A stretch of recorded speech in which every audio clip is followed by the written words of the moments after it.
Hi friends, అందరికీ వందనాలు. Welcome to Anandarao Erkam YouTube channel. Guduru Shri Panduranga Vithalanatha Swami గరుడోత్సవం 16/7/2024 మంగళవారం ఉదయం 8 గంటలకు వైభవముగా జరిగినది. అఖిలాండ కోటి బ్రహ్మాండ నాయకుడు, భక్తజన కోటి ఆరాధ్యుడైన పాండురంగ స్వామి గరుడ రూఢి అయి వేలాది మంది భక్తులు తరలి వచ్చి తన్మయత్వం పొందారు.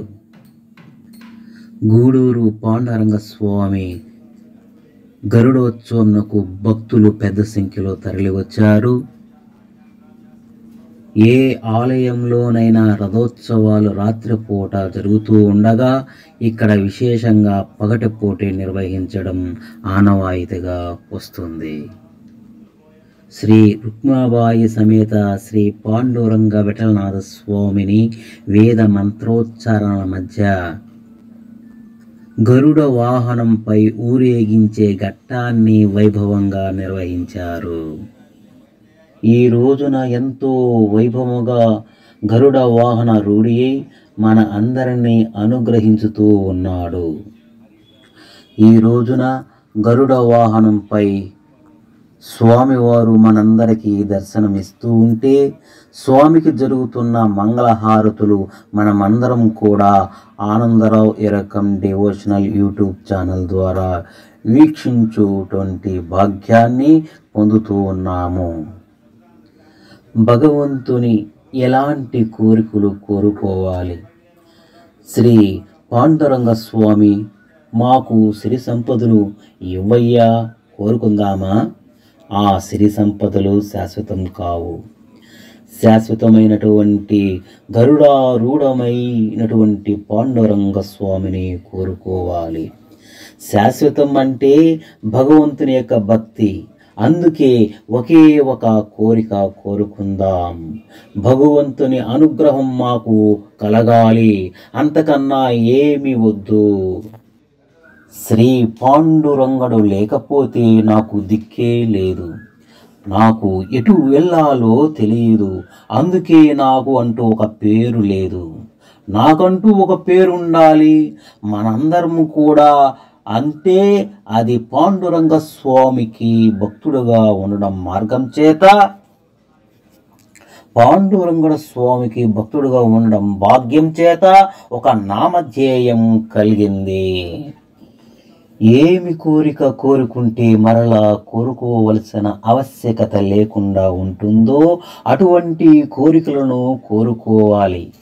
ధనం కోరుకుందామా? వద్దు వద్దు, అది అశాశ్వతము, విడిపోతుంది మన దగ్గర నుంచి ఒక రోజున. మరి ఏమి కోరుకోవాలి? భగవంతుని కైంకర్యం వంటి భాగ్యమును, అటువంటి అయిన పాండురంగ స్వామి పరిపూర్ణమైన అనుగ్రహం పొందే ప్రయత్నం మనమందరం చూస్తూ ఆ పాండురంగ స్వామి దర్శనం చేసుకుందాం. మరి గరుడ సేవని వీక్షిస్తూ ఉన్నాం. స్వామిని దర్శించడానికి వచ్చినటువంటి తీర్థములు, మంగళహారతులు ఇప్పించే అర్చక స్వాములు ఎంతో గొప్పగా స్వామివారి యొక్క సేవ సౌందర్య భాగ్యమును మనందరికీ స్వామివారి యొక్క దర్శనమును కల్పించుతూ ఉన్నారు. సకల ఆపదలను తొలగించే దేవాతి దేవుడు భక్త కోటి జనులు అన్యంగా గరుడ వాహనంపై వీక్షించి ఆశ్రయించి ధరిస్తూ ఉన్నాం.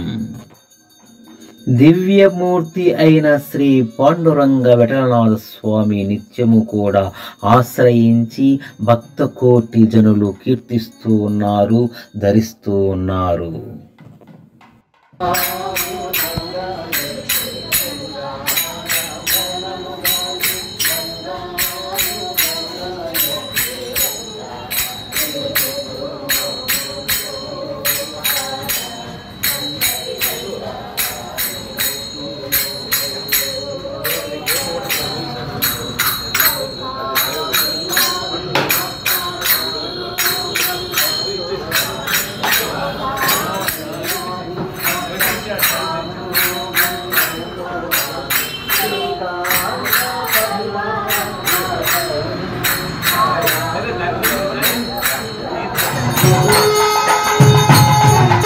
తీర్థములు మంగళ హారతులు ఇప్పించే అర్చక స్వాములు ఎంతో గొప్పగా స్వామివారి యొక్క సేవ సౌందర్య భాగ్యమును మనందరికీ స్వామివారి యొక్క దర్శనమును కల్పించుతూ ఉన్నారు.